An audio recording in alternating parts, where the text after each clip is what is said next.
जमीन सरकारने घेतली तवा समडी एके घरन विसाचू पैसे वाटायला लागलो तवा आम्ही विसरलो हा साचू सात बारा नाव नाही म्हणून सात बारा नाव नाही म्हणून त्याची पोरा मना माराला पैसे पाय आणि उद्यासाठी त्या पुस्तकात मी लिहून ठेवलंय की माझ्या मृत्यूनंतर माझ्या पत्नीच्या अंगावरचं एकही सौभाग्यालंकार उतरवायचा नाही आणि सत्ताधीशाला न घाबरणारा असा मी कवी स्वतःला समजतो आणि त्याच्यावर मी प्रहार करून लिहितो.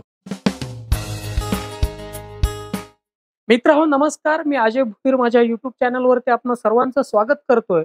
मित्रांनो, एक आई असेल किंवा वडील असतील तर ह्यांच्यावरती फक्त मुलांना घडवण्याची जबाबदारी असते, पण एखादा शिक्षक असेल, एखादा प्राध्यापक असेल, ह्याच्यावरती मात्र पिढ्यानपिढ्या घडवण्याची जबाबदारी असते.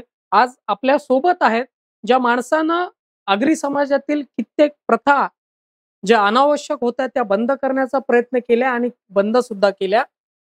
तर ज्या गोष्टी चालू राहिल्या पाहिजे त्यासाठी संघर्ष केला. आज आपल्या सोबत आहेत ज्या माणसांच्या कविता मराठीच्या BA अभ्यासक्रमात आहेत, असे कवी, समाजसेवक, राजकारणी, नाट्यलेखक, दिग्दर्शक आज आपल्या सोबत आहेत. रायगड भूषण प्राध्यापक LB पाटील सर. सर नमस्कार. नमस्कार सर, आज खरंच तुमची मुलाखत घेताना आनंद आहे आम्हाला, पण ह्यामध्ये सर म्हणताना की तुमचं नेमकं बालपण ह्या मातीतलं सांगा. वडिलांच्या छायेखालीच फक्त मी वाढलो असं म्हणायला काही हरकत नाही. कारण माझी आई, माझी बहीण 1.5 वर्षाची असताना वारली. त्यावेळी मी 4 वर्षाचा होतो. माझा मोठा भाऊ 10 वर्षाचा होता. हे एवढं अंतर, आता घर सांभाळायचं कसं, हे बापापुढे माझा प्रश्न पडलाच असेल. परंतु तरीही त्या माणसानं आम्हाला जे सांभाळणं मोठं केलं ते फार वेगळं होतं. घरात कोणीही महिला मोठी नाही आणि अशा वेळेला आम्हाला जे सांभाळणं, आम्हाला जी मदत केली ती त्यांनी केली. कधीतरी आमची गोपी मावशी नावाची एक मावशी इथे यायची. ती आम्हाला बालगीपण होती, ती बाळगायची आम्हाला. तिनं आम्हाला थोडंफार हे केलं, सहकार्य केलं, मोठं करताना केलं. परंतु आम्हाला जे वडील देतील, सकाळी करून जातील जेवण, ते टोपलीमध्ये ठेवलेलं असेल ते खायचं आणि जगायचं. सर, प्राथमिक शाळे शिक्षण नवघर मध्ये झालं, गावात नवघर प्राथमिक शाळा, आणि त्यानंतर मग हायस्कूल फुंडा हायस्कूल, महालान सभा विद्यालय फुंडे. ओके. म्हणजे आणि मग सर, एक कवितेची जी आवड आहे तुम्ही, तर ही कवितेची आवड असेल किंवा नाटकाची आवड असेल किंवा हे सगळं जे काय कलेचं गणगोत आहे तुमचं, तर ह्या सगळ्या ज्या सवयी आहेत किंवा ही जी कला आहे, तर हे लहानपणापासूनच तुमच्याकडे होतं? लहानपणापासून आमच्या घरात तसं कोणी कलाकार वगैरे कोणी नाही. शिकलेला देखील कोणी नव्हता. म्हणजे वडील सुद्धा एक अक्षर शिकलेली नव्हते. आई असेल ती पण नव्हती शिकलेली. अशा वेळेला सुद्धा त्यांनी, मी मात्र एक, आपण म्हणतो ना उन्हाळ पोरगा, तसा उन्हाळ पोरगा होतो. आणि मी आजूबाजूची सगळी नाटकं पाहिलेली आहेत. कुठल्या गावात नाटक मी पाहिलं नाही असं नाटक झालेलं नाही, किंवा त्या नाटकाला गेलो नाही असं कधीच झालं नाही. एवढंच नव्हे, आत्ताच्या सरासरीला तेव्हा ग्रामीण भागात खूप नाटकं व्हायची, भरपूर. म्हणजे प्रत्येक गावामध्ये दर वर्षाला 2-2, 3-3 नाटकं व्हायची आजूबाजूला. बापरे. आणि जी कलाकार मंडळी असायची नाटकामध्ये, गावातलीच असायची, गावातलीच आणि अशिक्षित. आमचं कुंडेगाव आहे ना, कुंडेगाव, त्या गावामध्ये तर जवळजवळ 99% अशिक्षितच.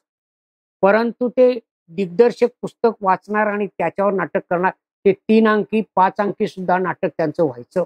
बापरे. आणि ते करायचे. आणि त्यांची कला, मी म्हणेन माझ्यावर संस्कार जे आहेत नाटकाचे, ते कुंडेगावातून मी शिकलो. कारण 6-7 वर्षापासून मी तिथे नाटकं बघायला जात असे. आणि एवढंच नव्हे तर ते मोरा इथून जवळजवळ 12 किलोमीटर आहे. उरण आहे, नंतर गव्हाण आहे, दिघोडा आहे. या ठिकाणी नाटकं किंवा कव्वाल्या असत ना, त्या बघायला मी जाणारच. त्या मी सोडल्या नाहीत. कारण का मला ते आवडत होते आणि घरातून बंधन असं नव्हतं वडिलांचं. वडील एकटे, त्यांना सांगितलं मी चाललोय. त्यात चला जा. आणि एवढं मला स्वातंत्र्य होतं. मोठा भाऊ होता. त्याचा फारसा दबाव नव्हता माझ्यावर. म्हणजे दबाव म्हणजे मारण्याबद्दल कधीच नसे. पण प्रेम भरपूर त्यानं दिलं. बहिणीला सांगितलं, "का चाललास ना जा, पण नीट ये." एवढी मला ताकद असायची आणि त्या ताकदीतून मी इथे ये-जा करत होतो आणि ते मला आपोआप झालेले संस्कार आहेत.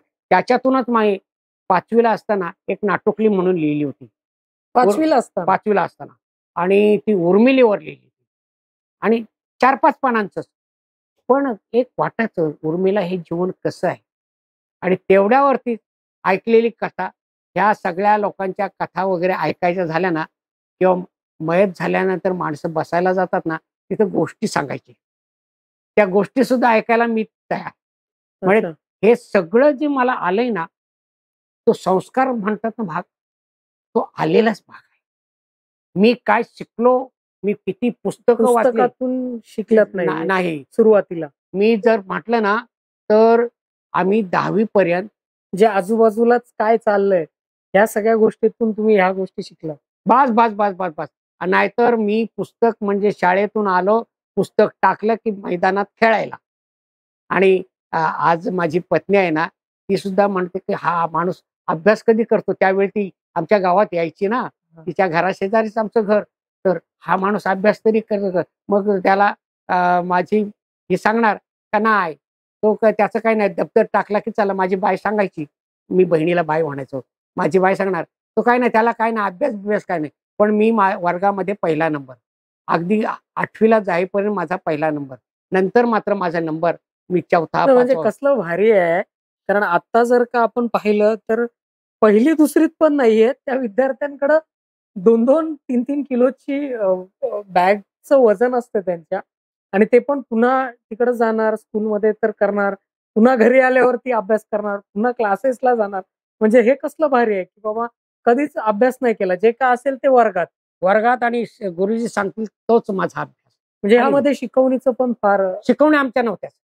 आम्हाला शिकवण्या नाही, नाही, नव्हत्या. नाही. म्हणजे शालेय मास्तरांची शिकवण. नक्कीच, नक्कीच. आणि त्यांच्यामुळेच तर आम्ही घडलो ना. बरोबर कुठेतरी आहे. त्या म्हणजे तेव्हा तर जबाबदारी असायची. म्हणजे त्या आजकाल पालकांवरती पोरांना शिकवण्याची जबाबदारी आहे. पण तेव्हाचे शिक्षक असे बरेच सांगतायत, की मुलांच्या शिक्षणाची जबाबदारी आम्हीच घ्यायचो. हो, हो, की हो. आम्हीच सांगायचो, "बाबा हे कर, तुला करायलाच लागेल" म्हणून. आणि ते करायचे. आणि त्यांचं प्रेमच असायचं आणि त्यांना एक अंदाज होता, की हा काही ना काही करू शकतो. त्याच्याकडे ते त्याला सांगणार, "तू हे केलं पाहिजे." येस. ते बोलणार, पण आम्ही येणार ते खेळणार. आणि खेळत असताना सुद्धा आम्ही घडत होतो असं मला वाटत होतं. तर हे सगळं चालू असताना सर, तुम्ही मराठीमधलं तुमचं हायर शिक्षण आहे. म्हणजे मला वाटतं एम-ए मराठी तुम्ही नाही, शिकलात. एम-ए हिंदी. हिंदी. तर मग एम-ए हिंदी आपल्या परिसरात होतं उरणमध्ये की उल्हासनगर. उल्हासनगर. पनवेलला सुद्धा त्यावेळी कॉलेज नव्हतं आमचं. एम-एला असताना कॉलेज झालं. आम्ही दुसऱ्या वर्षाला असताना कॉलेज पनवेलचं झालं. अच्छा. त्याच्या आधी मी उल्हासनगरलाच शिकायला असतो. मोठा भाऊ होता, त्याच्याकडे राहायचो. तिथून जा-ये करायचो. कधी-कधी इथून जा-ये करायचो. पण माझं शिक्षण बहुतेक बहिणीकडे होतं वडाळ्याला. एम-एचं शिक्षण तिच्या घरून झालं आणि हे आम्ही केलं. बी-एडला असताना मुंबईला सासरे होते. सासऱ्यांच्या घरून मी बी-एड केलं. हे सगळं तसं मला मिळत गेलं. त्यांनी अच्छा. दिलं, त्या त्या त्यांनी केलं टायमिंगला. आणि त्याच्यातून मी घडत गेलो.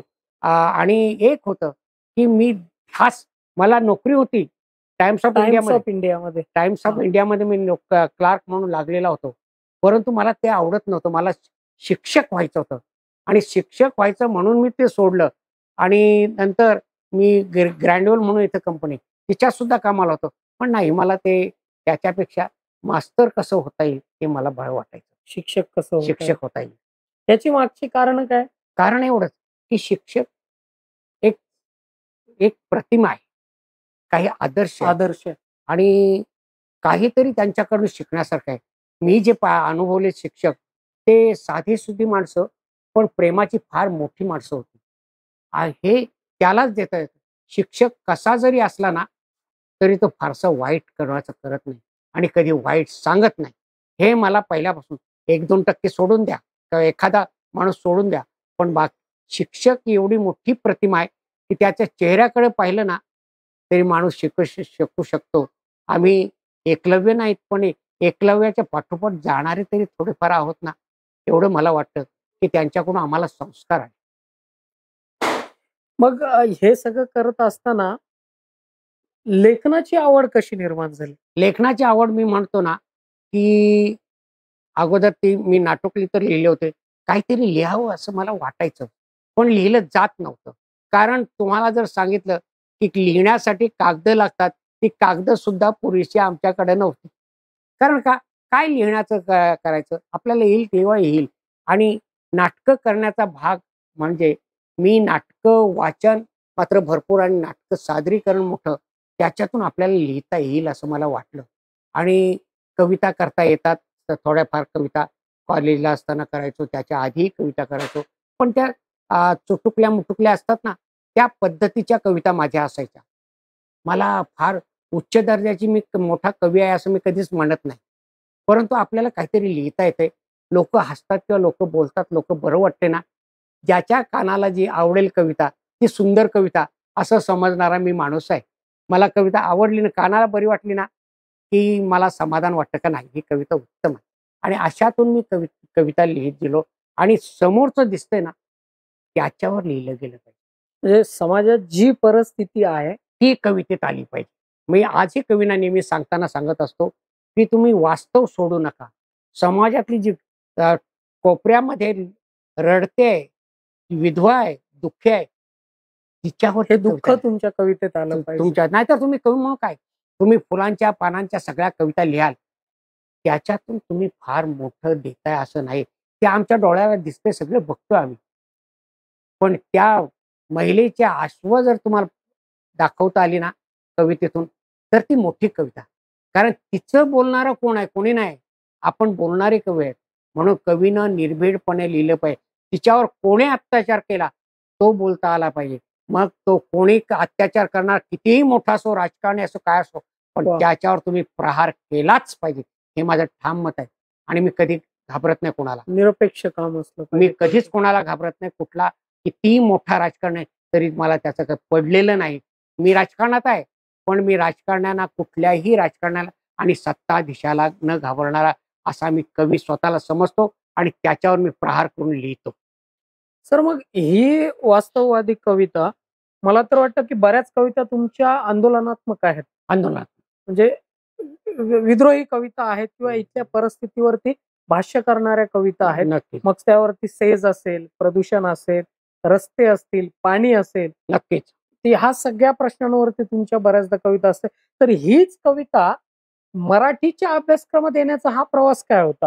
हां, तुम्हाला सांगतो कारण आगरी भाषेमध्ये आता जर पाहिलं तर सध्याच्या घडीला सर्वात मोठं जे नाव आहे ते तुमचं नाव घेतलं जातं. बऱ्यापैकी. आगरी एक ज्येष्ठ कवी म्हणून आगरी बोलीभाषेतील तुमचं नाव आहे. तर हीच आगरी कविता मराठी भाषेत कशी आली आपल्या? मराठी पुस्तकात कशी मराठी आली? पुस्तकात येण्यामध्ये आणि BAला पाठ्यपुस्तकात. येण्यामध्ये त्याचं कारण असं, परेन जांभळे हे मोठे साहित्यिक आहेत मराठीतले आणि परेन जांभळे आणि आम्ही मित्र. तर ते नेहमी म्हणायचे, "एल-बी मला काय आगरी लिहिता येत नाही. मला आगरी फारशी बोलता पण येत नाही. पण आगरी आपली ज्ञानेश्वरीमध्ये सुद्धा आगरीचे काही बोल शब्द आहेत. हां. आपण त्याच्यावर अभ्यास करायला पाहिजे. आपण काही कवींना बोलते करूये आणि लिहूये." त्याच्यातून त्यांनी सांगितलं आणि तेव्हापासून मी आगरी बोलीवर अभ्यास करायला लागलो. आमचे गाईड म्हणे समजायचं तर परेन जांभळे.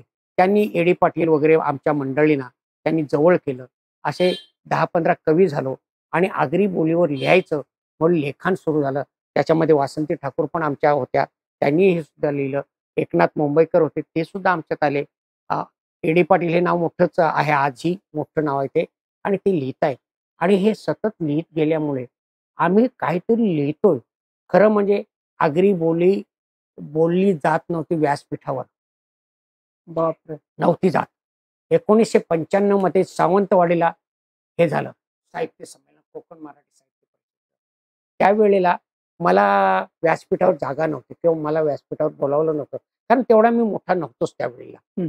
त्यावेळी तिथं याच्यातून व्यासपीठाच्या समोरून त्या पहिल्या रांगेतून पुढून जात असताना मला मधु मंगेश कर्णिक पद्मश्री त्यांनी बोलवलं, "एल-बी तू व्यासपीठावर नाहीस." "सर मी कुठल्या व्यासपीठावर, ते व्यासपीठ मोठ्यांचं आहे." "नाही, नाही थांब." त्यांनी माझं नाव वरती दिलं, मला बोलावलं गेलं. मधुबाईने. हां, मधुबाईंनी. आणि जाताना मला सांगितलं, आगरी बोलीमध्ये कविता बोलायची. आणि मी गेलो आणि बोललो. आणि मी बोललो ती सारे बाराचा पलाट. हे जे इथं जी जमीन दिलेली आहे, त्याच्यावरती कविता. आणि मला एवढा आनंद झाला. आगरी बोली त्या भागामध्ये सावंतवाडीला किती लोकं ऐकतील आणि किती लोकं समजून घेतील. परंतु मला ह्याचा अभिमान आहे, की प्रत्येक चरणाला, प्रत्येक कडव्याला मला टाळ्या टाळ्या येतील. मिळत होत्या. आणि वाह! तोच माझा आनंद मोठा झाला. आणि खरं मग तर मी आपल्या भाषेचा विजय आहे. मग हा आगरी बोलीचा विजय आहे. आणि आगरी बोलीसाठी आम्ही प्रचारात्मक भूमिका घेतली. आणि आज आपण पाहतो ना, आगरी बोलीसाठी अनेक संघटना झाल्या. ते थोडंसं दुःख होतं. परंतु आगरी बोलीसाठी आज ते 10 ते 12 संघटना आहेत. आगरी समाज आमचा थोडा, पण संघटना मोठ्या झाल्यात. त्यामुळे आम्ही विभक्त होत चाललो की काय, असं मला वाटतंय. परंतु हे एकत्रीकरण नाही झालं तरी आगरी बोलीवर सगळ्यांचं प्रेम आहे ना, ते मला महत्वाचं वाटतं. आणि त्याच्यातून यश आहे. मात्र आग्र्यांचं प्रेम देताना आग्र्यातलं सत्य सांगा. आणि जी वाईट गोष्ट आहे ती फेकण्यासाठी आपण प्रयत्न करूया.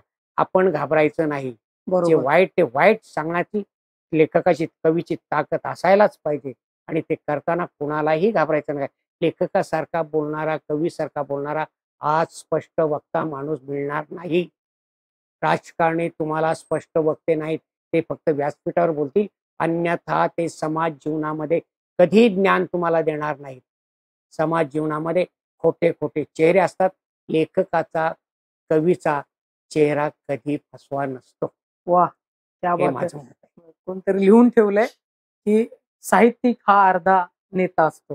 बरोबर. साहित्यिक हा अर्धा पुढारी असतो. हं. पण लिहिलं पाहिजे. आता लिहिलं माणसांनी पाहिजे. वाचलं पाहिजे.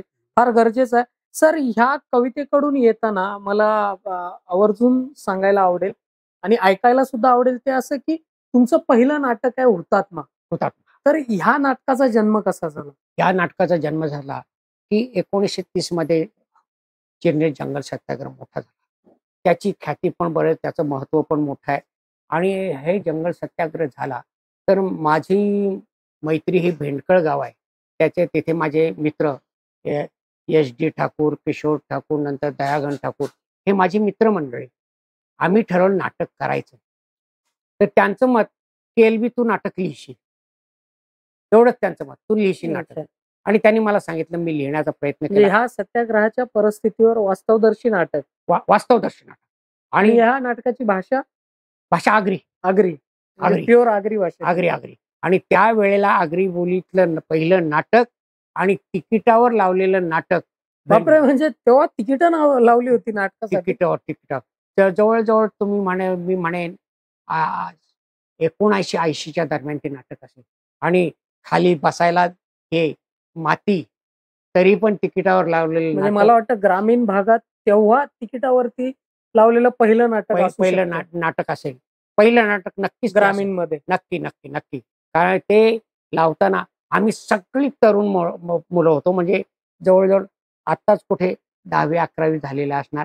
त्यावेळेला आम्ही ती पोरं. आणि त्याच्यातून आम्ही घडलं. आणि त्या नाटकामध्ये जवळ-जवळ 35 का किती पात्र आहेत. बापरे! ती गावातली पात्र, त्याच गावातली. त्याच गावातले हां. कलाकार. आणि ती हौसेनं येणारी माझी मित्रमंडळी. सगळे हौसेनं.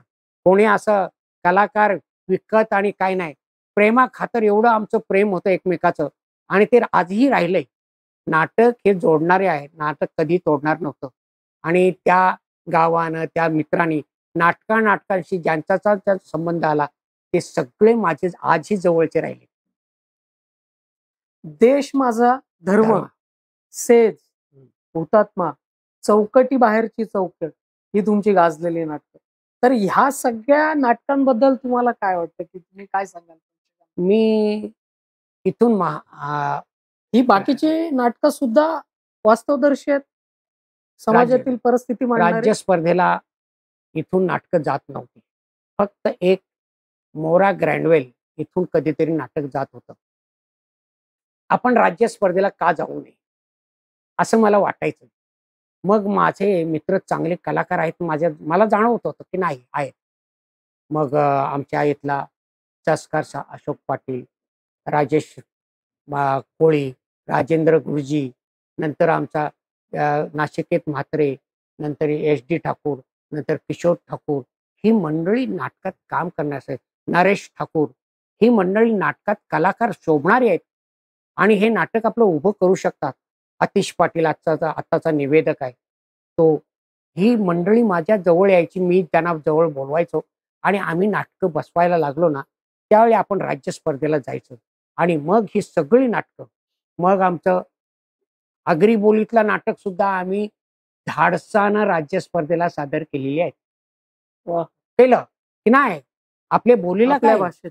आणि मला वाटतंय आज अभिजात मराठी म्हणून पुणेरीचा संबोधन विचार केला जातो, पण मी तर म्हणतो आगरी सुद्धा अभिजात मराठी आहे. कारण का माहितीये का, ज्या आईनं मला शब्द दिलेत ना, तेच आज मराठीत आहे. क्या बात आहे. बोलीतल्या जो बोलीतला कुठल्याही अहिराणीतला असो, त्याच्या आईने दिलेले आज ही मराठीत शब्द आहेत ना, मग ती अभिजात नाही. त्यांना असं बाजूला काढलंय नाही. अभिजात भाषा ही जी जन्माला येते आणि जी पवित्र असते, स्वच्छ असते, स्पष्ट असते आणि समाजाचं चित्र उभे करते, ती अभिजात भाषा. आणि त्याच्यामध्ये नक्कीच, कारण मराठी भाषा ही जात्याभोवती फिरून फिरून जिवंत वा राहिली. वा वा, सुंदर सुंदर सुंदर. हेच खरं आहे. आणि त्या जात्यातले जे आवाज आहेत त्याच्यामध्ये टाकताना आपण सुखाचे टाकतो आणि त्याच्यातून जे दळताना असतं ना, ते दुःख दळलं जातं आणि त्याच्यातून बाहेर पडताना सुख बाहेर पडतं. त्याची भाकरी तयार होते. ते त्यामुळे ही आगरी बोली आहे ना, तिथून जन्माला आलेली, त्या जात्याभोवती फिरत फिरत जन्माला आले आणि ती फिरवताना ती जातं फिरवणारी असते ना, ती आपली माऊली असते. म्हणजे आजही ते मला वाटतं ग्रामीण भागामध्ये आपल्याला दिसते. म्हणजे एखादी उखल असेल किंवा जाता असेल, तर ह्या सगळ्या गोष्टी आजही तिथं ऐकायला भेटतात. म्हणजे धवला आजही आपला जिवंत आहे. तो त्यांनी म्हणजे मराठीतला पहिला काव्य प्रकार जर धवला असेल, तर तो महाराष्ट्रात कुठं दिसत नसला तरी आज आगरीमध्ये जिवंत आहे आणि चालू ठेवला आहे आणि गावोगाव प्रत्येक लग्नामध्ये गायला जातो तो धवला. हो, कारण महादंबेने जरी सुरुवात केली असली तरी आजही प्रामुख्यानं धवला हा आपल्या आगरी पट्ट्यांमध्ये दिसतो आणि ही ठेवला. अभिमानाची गोष्ट. आणि आपल्या आगरी साहित्य संमेलनामध्ये सुद्धा हा धवला हा प्रकार प्रामुख्यानं पुढे येत आहे. तर जवळपास तुम्ही 23 नाटकं लिहिली. आता ह्यामध्येही बरीचशी गाजलेल्या नाटकांचे अनुभव तुम्ही सांगितलात, राज्य स्पर्धा सुद्धा सांगितली. पण ह्यामध्ये आगरी खास एक नाटक आहे जे आजही चालतंय किंवा आजही ते लोकांना आवडतंय, मांडवान पांडव. ह्याबद्दल तुम्ही काय सांगाल? मांडवान पांडव हे परिस्थितीवर, आपल्या वास्तवावर आणि समाजाचं प्रबोधन करणारं नाटक असं मला वाटतं. कारण का, आगरी समाजामध्ये मांडव हा अधिक खर्चाचं झालेला आहे. आम्हाला 1-1, 2-2, 3-3 लाख रुपये दारूसाठी संपवावे लागतात आणि ते संपून सुद्धा दारू मटण नुसतं खातात नव्हे, तर त्याचा चिखल करून आम्ही नाचतो विनाकारण डीजेवरती आणि त्याच्यावर प्रहार करणारं कुठंतरी पाहिजे हे नाटक. त्यावेळी यांचं आपलं नंदकुमार म्हात्रे हे वाशीमधील एक मोठे नाटककार, त्यांनी सुंदर नाटक लिहिलं मांडवान पांडव. मांडवाच्या माघारी चाललंय काय. त्यानंतर मलाही वाटलं की आपणही त्याच्यामध्ये भर टाकावी आणि मांडवान पांडव हे नाटक लिहिलं. आणि मला एवढंच सांगायचं आहे की दारू मटणाची जी प्रथा आहे ना, वाईट प्रथा, तेवढी दूर करा. मांडव हा अतिशय पवित्र आणि चांगला संस्कार आहे. आपल्यामध्ये विधी चांगली मोठी आहे. त्याच्यामध्ये जे त्या दिवशी मांडवामध्ये खरी देवतांची पूजा केली जाते, आपल्या कुलदैवतांची पूजा केली जाते आणि ते पूजा करत असताना धवलारी वर्णन करत असते, बोलवत असते. आपल्या घरातल्या मयत व्यक्तींना ती धवल्यातून बोलवत असते, देवांना बोलवत असते, आपले मेलेले वरती गेलेले आहेत त्यांना पण बोलावत असते, भूतांना सुद्धा ते बोलावत असते. त्यामुळे तळण काढलं ना, ते पहिला खायचा घास आपण तिथं गावाच्या वेशीवर टाकतो. त्यासाठी ते मांडव आहे. पण आता भूत येतात ती आमची दारोडी झालेली पोरं येतात. ही भूत नाहीत, महाभूत महाभूत आहेत ही. आणि महाभूत जी आहेत ना, त्यांनी ही मांडव प्रथा विद्रूप केली. कारण असे कितीतरी प्रसंग झाले की मांडवातून जाताना त्याचं ऍक्सिडेंट झालाय आणि मरण पावले. म्हणजे सर मला एक प्रश्न विचारायचा आहे की ह्या आधी सुद्धा लग्न व्हायची, म्हणजे तेव्हा उरणमध्ये इतका पैसा नव्हता. तर म्हणजे पैसा आल्यानंतरचा उरण आणि आधीचा उरण यामध्ये बराच साम्य आहे. नाही, आधीचं उरण फरक आहे आणि पैसा आल्यानंतरचं उरण खूप फरक आहे. बराच म्हणजे ही मौज-मजा जी होती, जी आधी नव्हती. नव्हती. म्हणजे विनाकारणचा जो खर्च आपण म्हणूया, तो नव्हता आधी. काय होतं माहितीये का? मांडवाला आमच्या घरात असलेला कोंबडा तेवढाच कापला जायचा आणि तो मानाचा कोणासाठी? कोंबडा. तो कोणासाठी? जे मांडव बांधायला येतील ना किंवा कुटुंबातले जेवढे असतील अतिशय जवळचे असतील त्यांच्यासाठी तो एक कोंबडा कापला जायचा. हां. तेवढ्यात तेच मांडव आमचं. त्याच्यात दारू हा विषय नसायचा. 1-2 पिऊन येणार ते का त्यांचे ते पिणार, त्यांचे ते खाणार. गावठीवाले. तसं काही असं मांडव नसायचा. आणि आजचा मांडव हा खास दारू पिण्यासाठी बोलावला जातो आणि तो मांडव आगरी मांडव म्हणण्यापेक्षा रानटी मांडव चाललेला आहे. रानटी, की ज्याच्यामध्ये काही प्रेम नाही, काय नाही. अहो जावई आपला कुठेतरी बाजूला बसलेला असतो. त्याच्या अगोदर त्याच्या समोर जाणारे दारू पिण्याला जाणारे, "येता का हो प्यायला?" असे बोंबलून जाणारे लोकं आहेत आणि त्यांचा जावयाचा अपमान करणारे सुद्धा लोकं तुम्हाला त्याच मांडवात बसले. त्या मालकाला, त्या बापाला, त्या सासऱ्याला काय वाटत असेल? ही मांडव प्रथा बंद व्हायला पाहिजे, असं मला वाटतं. आणि आज एखादा श्रीमंत सहज करतो, 5-10 लाख रुपये मांडवासाठी खर्च करतो. गरिबानं काय करायचं? बरोबर. ज्या मुलीला एखाद्या ज्याला 2-3 मुली असतील, त्याची 3 मुलींची लग्न करायची असतील, त्याला हे 10-10 लाख रुपये खर्च करणं शक्य नाही. त्याच्यासाठी तो वाचला पाहिजे आणि त्याला वाईट नाही वाटलं पाहिजे, की मांडवासाठी मला खर्च करावा लागतो. नाही, त्याला वाटलं पाहिजे मांडव हा सगळ्यांसाठी आहे. म्हणून दारू मटण नको. म्हणून त्यासाठी मी अ, रस्त्यांच्या पाईपांवरती लिहिलं, पडलेल्या भिंतींवरती लिहिलं, आजूबाजूला लिहिलं, की नाही मांडव प्रथा बंद व्हायला पाहिजे आणि ते अनेक लोकांनी मान्य सुद्धा केलं. नाही, बऱ्याच ठिकाणी आता आपण पाहिलं, की कोविडमध्ये तर क्लिअर कट लोकं वन डे शो म्हणून करत होते. म्हणजे फक्त हलत 5 बोटं आदल्या दिवशी लावायचे. ज्या काय मांडवायच्या आपल्या रीती-रिवाजी होत्या, ते पूजन करायचे किंवा आंबा जांभूळ बांधायचे मांडवात. बस, बस, बस, बस. बस दुसऱ्या दिवशी ते नवरा त्याला निघेल, मांडव लग्न थापणी सुरू. म्हणतात. मांडव थापणी. मांडव थापणी. ती मांडव थापणी घ्याली ना, ती सुद्धा जंगलातून आणली जायची. काय ते विशेष संस्कार म्हणून चांगला. म्हणजे ही चांगली परंपरा आहे. म्हणजे आग्र्यांच्यात झाडं-पानं सुद्धा पूजली जातात कार्यात. एवढंच नाही, आग्र्यांमध्ये सगळ्यात पवित्र जी मी म्हणेन अनेक जातींमध्ये ती नसेल आणि या जगाच्या अनेक भागांमध्ये नसेल, ती हुंडा प्रथा नाही. वाह! आणि आज हुंडा प्रथा नसल्यामुळे आपल्यामध्ये आगरी मुलीनं जीव दिलाय अशी गोष्ट हुंड्यासाठी अशी आपल्याकडं नाही. नाही. ते आमच्या पूर्वजांनी दिलेलं मोठं वैभव आहे. खरं तर ही अभिमानाची गोष्ट आहे अभिमानाची गोष्ट आहे. आगरीसाठी. आणि ते वर्णन केलं पाहिजे. कवी लेखकाने द्यायचं काय? तर त्याच्यावर तुम्ही लिहा ना, त्याच्यावर तुम्ही बोला ना. ते ते लोकांना पेरा ना आणि सांगत चला मांडवा. माझे बरेचसे मित्र माझं नाव घेऊन सांगतात, "एल्वीने सांगितलंय मांडव करायचा नाही." आणि नाही करत. मला वाह! त्याचा अभिमान वाटतो. नाही, खरंच चांगली गोष्ट आहे. दारू बंद करणं किंवा हे बरोबर आहे की चुकीचं मी ह्याकडे जात नाही. पण मित्रांनो, एक गोष्ट आवर्जून सांगेन, कारण बापानं एखाद्या मुलाचं किंवा मुलीचं लग्न हे त्याचं स्वप्न असतं आणि ह्या स्वप्नांमध्ये आपण धिंगाणा करून त्या कार्यक्रमाची वाट लावणं हे वाह! फार वाईट आहे. आणि हे मित्रांनो थांबवलं पाहिजे, कारण बापानं पै जमा करून लग्नात जेवण घालावं यासाठी त्यांनी आयुष्य खर्च केलेलं वाह! असतं. वाह! सुंदर. तर मला आज हेच सांगायचं होतं. फार तुमच्या त्या अनुषंगाने ही गोष्ट आली. आपण पुढे जाऊया मुलाखतीच्या माध्यमातून. तर सर, आता ह्या सगळ्या गोष्टी तुम्ही मांडल्यात आणि त्याचं इम्प्लिमेंट झालंय, म्हणजे समाजात त्याचं परिवर्तन होताना दिसून येतोय आणि ते रिझल्ट आपण कोविडमध्ये पाहिले. बऱ्याच लोकांनी वन डे शो केला. वन डे शो म्हणजे त्याला मी नाव असं म्हणेन की वन डे शो. वडील. 1 दिवसाचा लग्नाचा कार्यक्रम.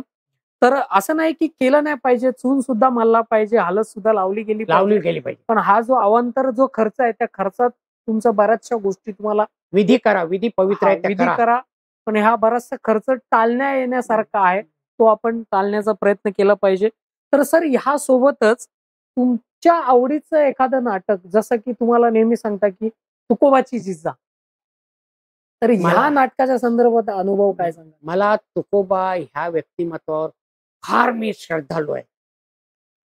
ते संत महाराज वगैरे सगळं आहेत, परंतु मी तुकोबा हे फार मोठं व्यक्तिमत्व आहे. आणि आपल्या समाजामध्ये किंवा इतरही बोलतात, तुकोबाची पत्नी फार भांडकुदळ होती, खाष्ट होती, असं सांगितलं जातं. मी विचार करतो, माझी बायको एक दिवस जर रागावली तर माझी कविता लिहिली जात नाही नीट. वा. या जगज्जेत्यानं, जगाच्या कवीनं एवढे अभंग लिहिले कसे काय? जर एवढी दुःख, एवढं बायको भांडकुदळ असताना तो लिहित होता, याचा अर्थ ती तेवढीच प्रेमळ असावी. वा. आणि तेवढीच प्रेमळ असावी हा विचार करून मी लिहिलं की नाही, मला तिलाही न्याय द्यायचा, जिजाला न्याय द्यायचाय, आणि जिजाला न्याय देण्यासाठी कविता लिहिली. मला तेवढे अभंग पाठ नव्हते. मी वारकरी चेहऱ्यानं याने पोशाखानं वाटत असलो तरी मी वारकरी पंथाचा नाही, त्यांची सर आपल्याला आहे. मी वारकऱ्याला फार मोठा पवित्र आणि फार मोठा मानतो. तो आपल्यापेक्षा फार मोठा आहे. त्यांच्या पावलावर चालताना आम्हाला चालता सुद्धा येत नाही तेवढी किलोमीटर. आम्ही गाडी घेऊन जातो, मी जातो वारीला जातो, गाडी घेऊन जातो, गाडी थांबवतो, परत चालतो. वारीत चालत राहतो, पुन्हा गाडी सांगतो पुढे आणा, नंतर त्या गाडीत बसतो, पंढरपूरला जातो. हे आम्ही असे हौशे बोलतात ना, तसे आम्ही वारकरी आहोत. पण हे काय, त्या तुकारामाबद्दल एवढी मला श्रद्धा आहे, मला अभिमान वाटतो.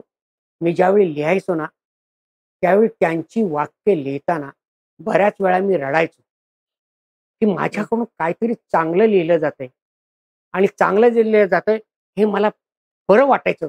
आणि मी लिहित गेलो. नाटकासाठी मला कलाकारी राजेंद्र गुरुजी म्हणून एक आमच्या इथे आहेत, त्या कलाकार म्हणून मिळाला.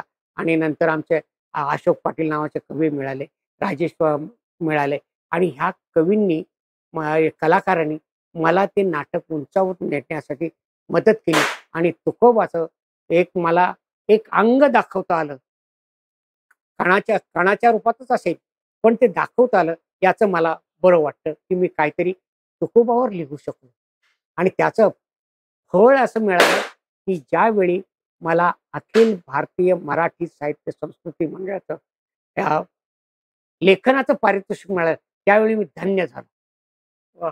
आणि की नाही, माझ्या लेखनामध्ये मला तुकारामानं दिलेला आशीर्वाद असावा, म्हणूनच ते नाटक झालं. एवढ्या नाटकांना मला बक्षीस नाही मिळालं, पण त्या नाटकाला लेखनाचं बक्षीस मिळालं, याचा अर्थ मला तो तुकोबाचा आशीर्वाद आहे. आणि त्याच्यातून लिहिलं गेलं, बरं वाटलं मला.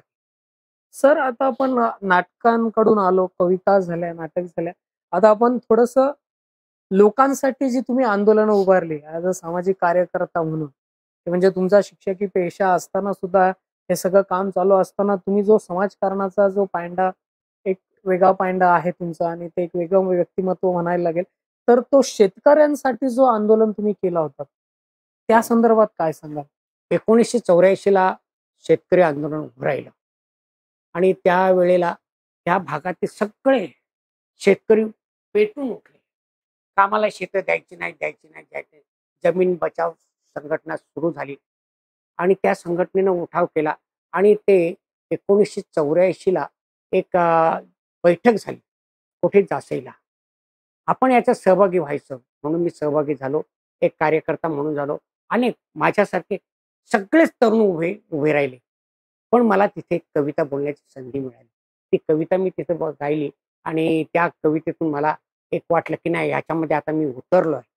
आणि ते आंदोलनामध्ये ज्यावेळी पहिल्या दिवशी इथली दास्तान फाट्यावरती 2 शहीद झाले. ते शहीद पुण्याला नेण्यात आले होते. त्या शहीदांना नेताना आम्ही सोबत होतो. आमचे राम भगत नावाचे माझे मित्र होते, त्यांच्यासोबतच आम्ही, त्यांचे जावई नामदेव, हुतात्मा नामदेव शंकर, त्यांच्या सोबत आम्ही गेलो होतो. आणि तिथे वैकुंठ भूमीमध्ये तिथे सुद्धा आम्ही ते प्रेत संपूर्ण विधी होईपर्यंत थांबलो आणि तिथं केलं. आणि हे ज्या आंदोलनामध्ये सतत राहिलो. दुसऱ्या दिवशी आमच्या गावाजवळच आंदोलन झालं. त्या आंदोलनात सुद्धा उशिरा आल्यामुळं मी तिथं सहभागी होऊ शकलो नाही.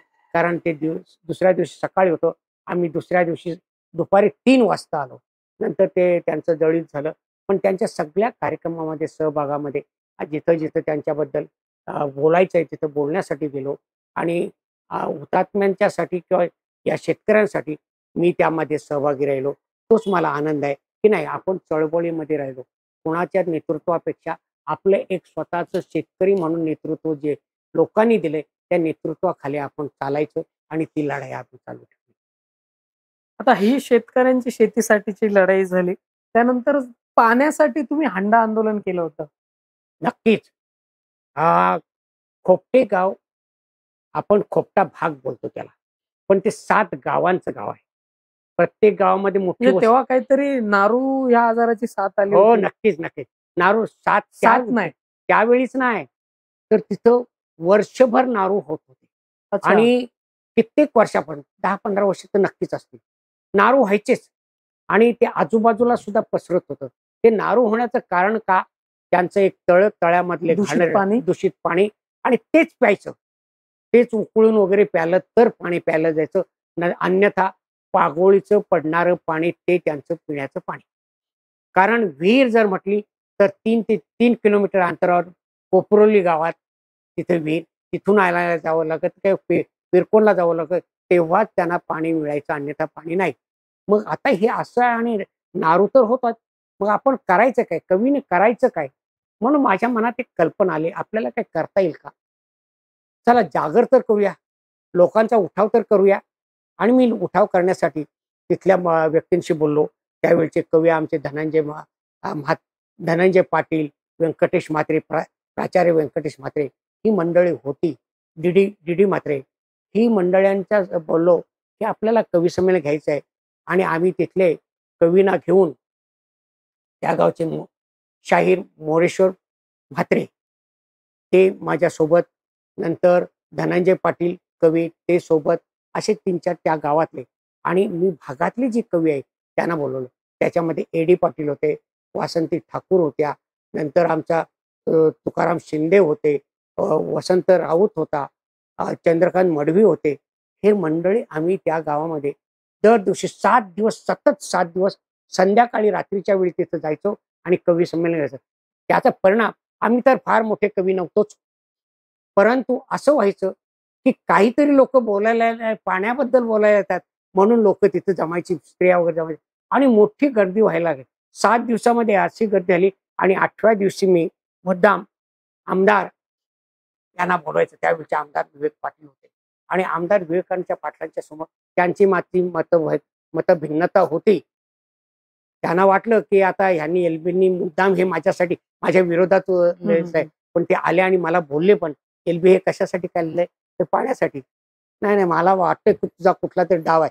तर डाव वगैरे काही नाही. आणि नंतर तीही व्यक्ती एवढी मोठी, की त्यांनी असं केलं, की 3 दिवसांनी जाहीर हे केलं, की नाही रिकाम्या हंड्यांचा मोर्चा जाईल आणि तो रिकाम्या हंड्यांचा मोर्चा काढला आणि त्याच खोपटे भागाला 1,40,00,000ची पाण्याची स्कीम आणली आणि ती त्यांनी आणली.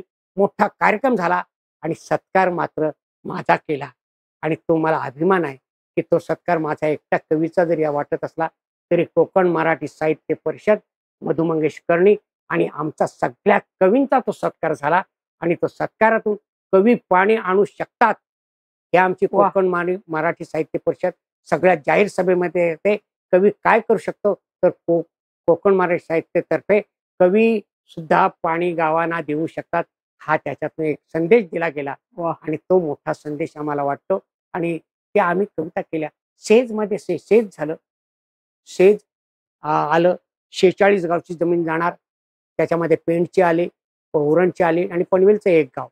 त्या शेतकऱ्यांचा उठाव करता येईल का? यासाठी मला त्याच वेळचे आमदार विवेक पाटील बोलले, "तर तुम्हाला काय करता येईल का? तुम्ही काय जागर करणार?" तर मी सांगितलं, "प्रत्येक गावामध्ये आणि 23च्या 23 गावांमध्ये मी कवी संमेलनं घेतली. रात्रीच्या वेळी घेतली. त्याच्या रात्रीच्या वेळी घेतल्यानंतर आम्ही कवी संमेलन घेऊन ते सादर केले आणि असा उठाव झाला, की आम्हाला कवी संमेलनात आपण जनजागृती करू शकतो, शेतकऱ्यांची जागृती करू शकतो, हे दाखवून देऊ शकलो आणि त्याच्यामध्ये आमचा सहभाग राहिला. त्याचं मला बरं वाटतं. ही अभिमानाचीच गोष्ट आहे. एखादा कवी काय करू शकतो हे त्याचं खूप मोठं उदाहरण आहे. सर तुम्ही मध्ये एक चळवळ सुरू केली होती, की एखाद्या महिलेचा पती गेल्यानंतर म्हणजे आपण विधवा म्हणूया, की त्यांनी अलंकार घालायचे किंवा त्यांना पाहिजे असेल तर त्यांनी कुंकूही लावायचा. त्यासाठी मध्ये तुम्ही जे कार्य करत होता, तो अनुभव काय होता तुमचा? मी 2005 पासून ही चळवळ सुरू केली. मला नेहमी वाटायचं विधवेला स्थान मिळालं पाहिजे आणि सन्मानाचं स्थान दिलं पाहिजे. कारण वडील नसताना जी मुलांना वाढवते ना, ती खरी मेहनतदार. तिचं खरं हक्क आहे. तिनं समाजाला काय नाही दिलेलं आहे. मग तिचा सन्मान का केला जात नाही? आणि आमच्या भागामध्ये उरण तालुक्यामध्ये नागावला नाना नाना पाटील म्हणून एक व्यक्ती होती. त्यांनी त्यांच्या बहिणीला बसून पूजा घातली होती. पूजेवर बसण्याचा मान विधवेला त्यांनी दिला. ते माझ्या मनामध्ये सारखं येत होतं, की महिलांना स्थान द्यायलाच पाहिजे. आणि आपण बरेच जण मैताला जातो त्यावेळी बघतो. तर पतीचं निधन झाल्यानंतर ते प्रेत लवकर उठवलं जात नाही. का? कारण महिलेच्या त्या पतीच्या पत्नीच्या बांगड्या फुटल्या जात नसतात. बांगड्या फोडण्यासाठी माणूस पाहिजे म्हणून अर्धा-अर्धा, 1-1 तास थांबावं लागतं. हे वाईट आहे बट नाही. तो त्या पतीचा अपमान, त्या पत्नीचा अपमान आणि समाजातल्या त्या नातेवाईकांचा. मग ह्या फोडल्याच नाही तर काय होणार आहे? सौभाग्यालंकार टिकले तर ती ताकद राहील. महिलेजवळ मोठी हिंमत राहील. तर नाही, माझा पती माझ्या सोबत आहे. तो वाह! जरी प्रत्यक्ष समोर नसला ना, तरी त्याचं कुंकू त्याचं आहे ते. आणि ते त्याचं मी आहे. ठेवलेलं आहे. ते मंगळसूत्र आहे ना, ते त्याचं आहे. त्याने दिलेलं आहे. ते मी आज ठेवलंय आणि तो मला अभिमान वाटायचा.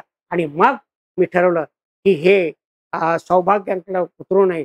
म्हणजे 2005 पासून मी प्रसिद्ध केलं. काही मागे 3-4 वर्षापूर्वी सरकारनं कायदा केला. वाह! माझे मित्र म्हणतात, "एल्वी तुझं त्याच्यामध्ये योगदान आहे." त्यांना कुठलं माझं योगदान माहिती असेल काय. परंतु झाला ना, म्हणजे माझी कल्पना बऱ्यापैकी होती. ती मान्य आज ना उद्या कोणीतरी करतील. आणि या समाजामध्ये सुद्धा मला प्रत्यक्ष सांगितलेलं दीनानाथ पाटील पेंडचे त्यांनी सांगितलं, "एल्बी मी याचा प्रचार करत असतो आणि त्याच्यातून प्रचार." नंतर आमचे इथले अ, गुरुजी पागोट्याचे त्यांनी सांगितलं, "एल्बी सर मी माझ्या सुनेचे सुद्धा त्याला सांगितलं दागिने उतरवू नकोस." आणि नाही उतरवलं. माझ्या माझ्या पुतणीनं सुद्धा दागिने उतरवले नाहीत. हा मला एक वाटतं, समाधान वाटतं की नाही. कुंकू वाह! ठेवा, दागिने ठेवा आणि तुमच्या पतीला समोर नजरेत ठेवा. तो नजरेत तुमच्या राहील आणि ते तुमचं धन आहे. ते मुलांचं धन आहे. कुठल्याही मुलाला आपली आई विद्रूप झालेली आवडत नाही. कुठल्याही भावाला आपली बहीण विद्रूप झालेली आवडत नाही. ती तशीच राहिली पाहिजे. ती पवित्र. कारण का आपण तो नसताना पती म्हणून मानायला काय हरकत आहे? काय हरकत आहे. बरोबर आणि गरजच नाहीये, खरंच. की मुलात पती गेलाय म्हणून तुमच्या जगण्यावरती त्याचा फार मोठा इम्पॅक्ट करून घ्यायची गरज नाही. गरज नाही. कारण ह्यामध्ये समाजाचा आत्ता दृष्टिकोन फरक खरंच म्हणजे सर अभिमान वाटेल सांगायला, की आज बऱ्याच ठिकाणी आपल्या बऱ्याच आगरी गावांमध्ये म्हणजे पती गेल्यानंतर सुद्धा आता बऱ्याच महिला मंगलसूत्रही ठेवतात आणि कुंकूही लावतात.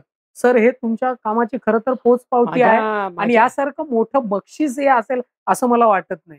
कालचं उद्यासाठी हे माझ्या पुस्तकात मी लिहून ठेवलंय. आणि कालचं उद्यासाठी. उद्यासाठी वाह! त्या पुस्तकात मी लिहून ठेवलंय, की माझ्या मृत्यूनंतर माझ्या पत्नीच्या अंगावरचं एकही सौभाग्यालंकार उतरवायचा नाही. वाह! आज आपण पुरुष सांगत नाही घरामध्ये. पुरुषांनी सांगायचं. अनेक स्त्रियांना वाटतं. मी रसायनीला गेलो होतो कवी संमेलनाला आणि तिथं हा विषय मांडला. सगळ्या स्त्रियांनी टाळ्या वाजवून त्याचं स्वागत केलं. त्यांना आवडतं ना, की नाही हां. हे राहिलं पाहिजे. पण पुरुषांना आवडत नाही. पुरुषाने जर अगोदरच सांगितलं, की माझ्या बायकोच्या अंगावरच्या सौभाग्य उतरू नये, तर ते तो प्रश्न येतच नाही पुढे. प्रश्न येणार नाही. कोणाची हिंमत होणार नाही. हां. आणि हे उतरवणारे असतात ना, ते नात्यातले कुणीही नसतात. हं.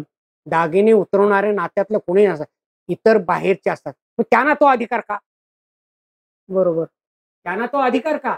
आमच्या घरच्यांची काहीच संमती नाही. तुम्ही नाही उतरवायचे. हे बोलायचं धाडस त्यावेळी दुःखामध्ये करता येत नाही आणि आपल्याला सुद्धा त्यावेळी दुःखामध्ये कसं सांगायचं हा प्रश्न पडतो. पडतो. परंतु हळूहळू विचार होत चाललाय, बदलत चाललाय. समाज आज ना उद्या नाही, नक्कीच बदलेल. नक्की सर, ह्या गोष्टीचा नक्की विचार करतायत लोक, यापुढे करत राहतील. बऱ्याच ठिकाणी असं होतं की मुलींनी, त्यांच्या बायकांनी किंवा त्यांच्या भावांच्या बहिणींनी किंवा नवऱ्याच्या बायकोनं अंत्यविधीला यायचं नाही, हे सुद्धा होतं. हा. तर ज्या मुलींना वाटतंय की मला तिथं जायचंय, शेवटपर्यंत साथ द्यायचे, तर मला वाटतं ही सुद्धा गोष्ट आपण चालू केली केली पाहिजे. पाहिजे. बरोबर कारण आहे. आपण दोघंही एक आहोत, ही गोष्ट आपण कधी मान्य करणार? कारण आज बऱ्याच ठिकाणी तुम्ही बघायला भेटेल की आई नाहीये, त्यांचं वडील सगळं काय करतोय. वडील नाहीये, आई सगळं काय करतोय. म्हणजे आपण दोघेही एक आहोत, ही गोष्ट आता आपण मान्य केली पाहिजे. तो सन्मान आपण आता दिला पाहिजे. आणि जर आज आपण ह्या गोष्टीकडे लक्ष देणार नसो, तर पुढे याचे दुष्परिणाम आपल्याला बघायला भेटतील. म्हणून ह्या गोष्टींचा विचार सर, तुम्ही ज्या पद्धतीनं हे विचार मांडलेत, हे विचार खरंच येत्या काळात त्याचं आपल्याला दर्शन होणार आहे. आणि खरंच मोलाचे आहेत, कारण हे विचार सर जगणार आहेत येत्या काळात, कारण ह्याचा फायदा होणार आहे. कारण कोणत्याच बायकोला वाटत नाही ना की मी सुंदर दिसू नये. कोणाला वाटतं? हो हो. नाही वाटत. तर खरंच ह्या विचारावरती सर्वांनी आपण विचार केला पाहिजे. तर मरणाच्या आधीच मी सर्व पुरुषांना मी खरंच सांगतो की तुम्ही आताच सांगून ठेवा की मी गेलो समजा, तर त्याच्या आधी त्यांचं जे काही सौंदर्य आहे, जे अलंकार आहे, मी ह्या व्हिडिओच्या माध्यमातून माझ्या बायकोला सांगतो की मी जर का गेलो तर तुनं ते उतरवायचं नाही. जे काय असेल, अरे. मंगळसूत्र असतील, अलंकार असेल किंवा कुंकू असेल, तुला जर वाटतंय लावायचंय तर तू बिनधास्तपणे लावावं. या व्हिडिओच्या माध्यमातून सर मी आज तुमच्या समोर अभिमान मला वाटला की एक आपला आमचा अजय भोईर एक मोठा कवी आहे. मी मुद्दाम नाही, सर. सांगतो का मित्रांना आणि श्रोत्यांना जे बघतायत त्यांना सांगतो की ह्या कवीला तुम्ही कधी पाहिलं नसाल फारसं, परंतु हा कवी ज्यावेळी कविता बोलतो ना, त्यावेळी तुमच्या अंगात शहारे यायला पाहिजे. मी अनुभवलं तो आनंद घेतलाय मी. आणि असा कवी ज्यावेळी बोलतो ना, त्यावेळी माझं काम 100 कार्यकर्त्यांचं केलंय असं मला आज वाटतंय. मला एक अभिमान वाटतो अजय, आमच्याकडे भरपूर पैसा आला 84 मध्ये आणि त्यानंतर आमचा पैसा बाहेर खेळायला जायला लागला. खेळायला म्हणजे बाहेर कुठे? बार, लेडीज बार वगैरे याच्यामध्ये खेळायला जायला लागला. त्यावेळी मला प्रश्न पडला, काय हे किती चाललाय पैसा किती? आणि काय करता येईल आणि यासाठी? आणि आणि हे उरण पनवेलमध्ये फार मोठं हे चाललंय, संकट चाललंय. आणि अशा वेळेला आमच्या उरणामध्ये 31 तारखेला उरणामध्ये लेडीज बार सुरू होणार होतं मनशांती हॉटेलमध्ये. मुद्दाम नाव सांगतो. 1998च्या दरम्यान. 98च्या दरम्यान. एखाद वेळेस साल इकडे तिकडे होईल, पण आणि ते करणारे कोण होते? माजी नगराध्यक्ष आणि इन्स्पेक्टर माजी आणि एक राजकारणी. आणि ह्या तिन्ही प्रसिद्ध व्यक्ती आणि अभिमान वाटणाऱ्या व्यक्ती लोकांना की हे यांचं हॉटेल होते, त्याला बंधन करणार कोण? आणि मला माझ्या मित्राचा, दौलत घरत नावाच्या माझ्या मित्राचा फोन आला, "एल-बी रात्री असं आहे, होणार आहे. काय तू करू शकतोस?" नाही म्हणे, होणार नाही. आता माझ्याकडे काही 2 माणसांची ताकद नाही आणि मी त्याला सहज बोलून गेलो, होणार नाही. एवढं सहजपणे बोलून गेलो, 2 होणार नाही. आणि मी तेवढ्यामध्ये कळवलं माझ्या मित्रांना. माझे मित्र म्हणजे कोण? नगराध्यक्ष नूर मुल्ला होते, नगराज शेठ होते. हे माझे जवळचे मित्र होते. आणि उरणातले बरेचसे नगरसेवक माझ्याशी अतिशय सळोख्याचे संबंध असणारे. त्यांना कळवलं की नाही, आपल्याला हे होऊ द्यायचं नाही. एल-बी तू काय करणार आहेस?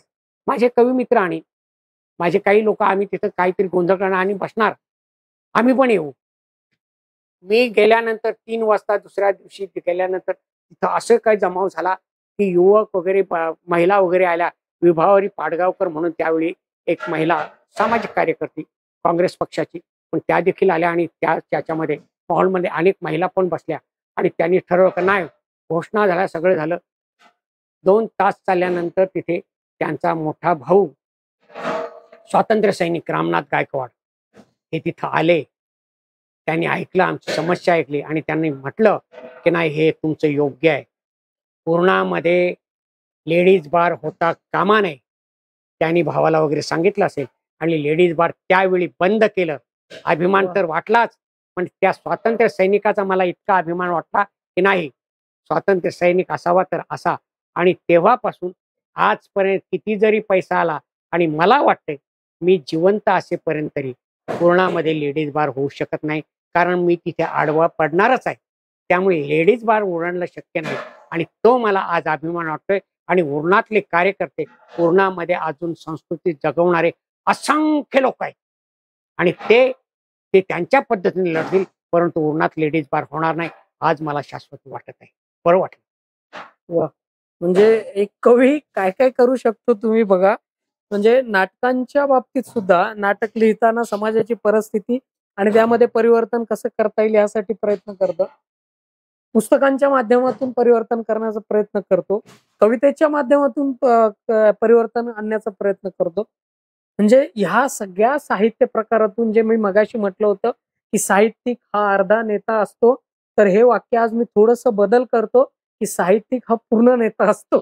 असं मला वाटतं. नाही का, कारण आजची नेता म्हणे आजचा नेता हा विषय आहे ना, हा राजकीय असेल त्यात नेता म्हटलं जातं. हं. तर तो तसा अर्थाने घ्यायचा नाही. आणि मला आता आता राजकारण मला आवडायचं, पण राजकारण आवडत नाही आजचं. आजचं राजकारण वाह! एवढं भयानक होत चाललंय, की स्वतःच्या भावाला विसरणारे राजकारण सुरू झालेलं आहे. आणि त्याच्यामध्ये आम्ही समाजाला फसवतोय. वाईट काय, की आम्ही पुढारी समजतो खरे, पण आम्ही समाजाला फसवतोय, आणि हळू-हळू आम्ही देशाला पण बनवणार आहोत. ती वाईट गोष्ट होऊ नये. राजकारण तुम्ही करा, पण समाजकारण असेल तेच राजकारण खरं पवित्र राजकारण घडू शकतं. तर असं मला वाटतं. आणि मी एका पक्षाचा आहे, परंतु मी गांधी विचारांचा आहे. आज शेका पक्षात आहे. शेका पक्षात येताना सुद्धा यांना शेका पक्षाच्या प्रमुखांना सांगितलं होतं, मी पक्षात येईन, परंतु एकच माझी अट आहे, मी गांधी विचारांचा तुमच्या पक्षात राहीन. मला पटलं नाही, नाही जाणार. गांधी विचार जिथं तुटला जातोय, तिथं मी तुमच्यासोबत राहणार नाही. आणि त्यांनी ते मान्य केलं. माझ्याबद्दल काही मतप्रवाह चालत होते, पण त्यांच्यापर्यंत गेले. त्यांच्याबद्दल बोलायचं नाही. त्यांची विचारसरणी वेगळी आहे. हे त्यांना ठामसून ते सांगणारे माझे आमचे ते लीडर होते. आणि हे केलं. तरुणांना तुम्ही काय सांगू इच्छिणार, की आताचे सध्याचा जो आपल्या पट्ट्यातला जो तरुण आहे, खास करून आगरी आपल्या रायगड जिल्ह्याचा पनवेल, मुंबई आपल्यापासून फार काही लांब नाहीये. म्हणजे आपणच मुंबईचा आता एक भाग आहोत असं म्हणायला हरकत नाही. तर ह्या सगळ्या परिस्थिती असताना म्हणजे पैसा आपल्याकडे येत आहे, नोकऱ्या येतील, या पलीकडे जाऊन व्यवसाय सुद्धा खूप चांगले येणार आहेत.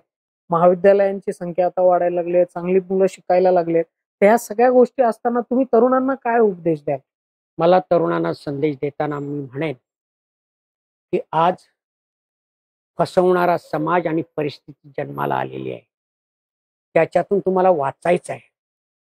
वाचण्यासाठी तुम्ही कवी, लेखक, कलाकार ह्या तिन्ही गोष्टी ठिकाणी तुम्हाला पावित्र्यच दिसेल. अन्य ठिकाणी तुम्हाला पावित्र्य दिसेलच असं नाही. तिथून घडलात तर तुम्ही घडू शकता, समाजही घडू शकता, आणि तुमचं हित तर होईल, पण पुढच्या पिढ्यांचं हित होईल. आणि मला एक वाटतंय, की आपण काहीतरी देणेकरी आहोत समाजाचे. समाजाची, ही भावना तुमच्या मनात आली पाहिजे. आणि मी चांगलंच काहीतरी देईन. लहान द्या. आपण प्रत्येकजण सगळ्या गोष्टी करू शकतो असं नाही. बरोबर. एखादीच गोष्ट देईन, पण ती चांगली गोष्ट देईन. तुम्ही तुमचा जन्म त्यासाठी गृहीत धरा, की मी समाजाचं देणेकरी आहे. मी माझ्या कुटुंबाचा देणेकरी आहे. मी माझ्या गावाचा देणेकरी आहे. मी माझ्या देशाचा देणेकरी आहे. आणि ते देणं मला फेडताना मी काहीतरी चांगलं करीन, एवढाच विचार तुमच्या मनात जपलात ना, तरी तुम्ही फार मोठे व्हाल. आणि मी आमच्या अजय भोईर आमच्या नक्कीच सर. म्हणजे चॅनलचं ह्या बाबतीत अभिनंदन करतो. बरं वाटलं मला. आणि एक छोटीशी एक माझी माझी विनंती आहे. तुमची म्हणण्याआधी मी म्हणतो, की देणाऱ्याने देत जावे, घेणाऱ्याने घेत जावे. घेता घेता एक दिवस देणाऱ्याचे हात घ्यावे. खूप सुंदर विचार होते. एल-बी सरांना मी खूप वाचलंय. त्यांच्या कार्यक्रमांमध्ये मी बऱ्याचदा असतो. त्यांना ऐकलंय सुद्धा. आज मुलाखतही झाली. एक सर कविता पैसं पाय. म्हणजे ही कविता ह्यासाठी, की मला आवडते, प्रेक्षकांनाही आवडेल, आणि इतकी सुंदर कविता आहे, की तुम्ही ती ऐकावी. मी सरांना विनंती करतो, की पैसं पाय ही कविता त्यांनी आम्हाला ऐकवावी. पैसे पाय. आज आमच्याकडे पैसा आल्यानंतर आम्ही कसे बदललो त्यावरची एक कविता. यो माझा गाव, यो माझा भाव, ही माझी माणसा, ही सरली वलक, ही सरली नाती, ही सरली गोटी, ही सरली. पैस पाय, पैस पाय, पैस पाय, पैस पाय, पैस पाय, पैस पाय. जमीन सरकारने घेतली तवा समधी एक घरंबी साचू. जमीन सरकारने घेतली तवा समधी एक घरंबी साचू. पैसे वाटायला लागलो तवा आम्ही विसरलो हा साचू. पैस पाय, पैस पाय, पैस पाय, पैस पाय. आज माराचे आधी माझा काकू शेगला झालेला. आज माराचे आधी माझा काकू शेगला झालेला. 7-12 नाव नाही म्हणून, 7-12 नाव नाही म्हणून त्याची पोरा मना माराला. पैस पाय, पैस पाय, पैस पाय, पैस पाय. मेवनच बरं होत काल परवा ते पुण्य वाच बंद झालं. मेवनच बरं होत काल परवा ते पुण्य वाच बंद झालं. पैसे कमी पडलं म्हणून बायला ते मारीत सुटलं. पैस पाय, पैस पाय, पैस पाय, पैस काय. मागचा इसराचा मंगून आम्ही लारी गोरी केली. मागचा इसराचा मंगून आम्ही लारी गोरी केली. नया घराचे माझे पुंजला, नया घराचे माझे पुंजला बोलवून पण कोण नाही आली. पैस पाय, पैस पाय, पैस पाय, पैस पाय, पैस पाय, पैस पाय. माणसा किऱ्या वाणी वारली नाती नावा पुरती उरली. मानसिक किऱ्या वाणी वारली नाती नावा पुरती उरली. कोण खांदा देईल का पुरील, कोण खांदा देईल का पुरील याची दखल नाही कोणा राहिली. पैस पाय, पैस पाय, पैस पाय, पैस पाय, पैस पाय, पैस पाय. सर, मुलाखतीसाठी वेळ दिला त्याबद्दल धन्यवाद. आणि तुमच्या प्रवासाला म्हणजे आम्ही तर घडतोय, तुमच्या मागे आम्ही येतोय. शुभेच्छा तुम्हालाही देतो, तुम्हीही मला द्या. तुम्हाला पूर्णपणे आशीर्वाद आहेत. चांगलं काम करतोय. मध्ये डॉक्टर राठोडांची मुलाखत ऐकली, एक मोठ्या माणसाची मुलाखत घेतलीस. अतिशय प्रामाणिक, लोकांपुढे आदर्श देणाऱ्या कुठल्याही व्यक्तीची तू मुलाखत घेत जा. नाही, मुलाखतीचा सर हेतूच आहे की या संघर्षाच्या वाटा, म्हणजे याचा हेतू हा आहे की आज जे एलबी आहेत ते एलबींची मुलाखत ऐकून कदाचित उद्या इथं दुसरा एलबी तयार होईल, होणार. त्या मागचा हा हेतू आहे. त्याच्यापेक्षा मोठा होणं. कधी मास्तरला असं वाटतं, कधी माझा विद्यार्थी माझ्यापेक्षा मोठा झाला पाहिजे. वा. माझा विद्यार्थी माझ्यापेक्षा लहान व्हायला कुठल्याच शिक्षकाला वाटत नाही. वा. आणि त्याचप्रमाणे वाटतं एका कवी मित्राबद्दल कवी मित्र माझा मोठा झाला पाहिजे. वा, क्या बात आहे. धन्यवाद. अशा माणसाची आज आपण मुलाखत घेतली. खरंच धन्यवाद सर. धन्यवाद सर. पुन्हा भेटू. तोपर्यंत तुम्हीही संघर्ष करत राहा. धन्यवाद, धन्यवाद, धन्यवाद.